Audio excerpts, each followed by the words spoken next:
Hi guys, आज है मेरी बहन का बर्थडे और हम जा रहे हैं घूमने के लिए। हमसे मेरा मतलब है मैं और मेरी फ्रेंड, क्योंकि मेरी बहन का मन नहीं कर रहा था तो वो नहीं गई। तो मैं अपनी फ्रेंड का वेट कर रही थी और फिर वो आ गई। उसके बाद हमने थोड़ी ऐसी गप्पे मारी, ठीक है, मस्त से थोड़े से मज़े ले लिए।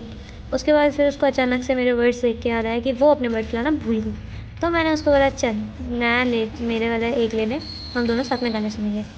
उसके बाद हम चल दिए अपने टूर पे। टूर यानी कि सिर्फ घूमने का। फिर हम लिफ्ट में गए और हमने एक छोटा सा अपना फिट चेक दिया। और उसके बाद मेरे दोस्त बोलने लगे कि बस अब नहीं कर सकती मैं। फिर उसके बाद हम बैठे और फिर हमको रियलाइज़ हुआ कि हम कितने बदतमीज़ थे, जिसका बर्थडे हम उसी को नहीं लेके आए।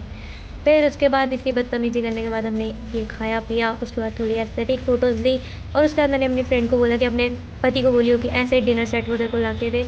और फिर वहाँ पे हमने देखा कि बुक्स लगी हुई थी, तो हमने सोचा थोड़ा हम लोगों को दिखा देते हम पढ़ाकू भी हैं। फिर हम आ गए और हमने कुछ बुक्स देखी जो हमें अच्छी लग रही थी, लेकिन लेने की हमारी औकात नहीं थी क्योंकि हमारे पास इतने पैसे नहीं थे।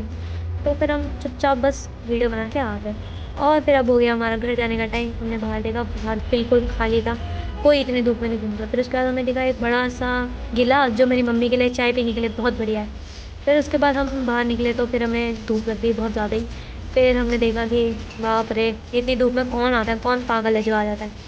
लेकिन फिर भी जैसे तैसे हम मेट्रो में गए और हमने एक कोल्ड कॉफ़ी ली, 2 ली मतलब। फिर एक अंकल ने हमसे रास्ता पूछा और मैंने उनको गलती से गलत रास्ता बता दिया। और फिर बदतमीज़ों की तरह मैं हँस के बैठ गई थी। मेरे को बिल्कुल भी शर्म नहीं आ रही थी। और फिर थोड़ी देर बाद हमको रियलाइज़ हुआ कि हम भी गलत मेट्रो में बैठे हैं। पूरी मेट्रो पूरी खाली थी अभी और हम पता नहीं कहाँ जा रहे थे। फिर अगले स्टेशन पे उतरने के बाद हम अपनी सही मेट्रो में बैठे। फिर उसके बाद हम घर आ गए। टाटा बाय, नेक्स्ट व्लॉग में मिलते हैं।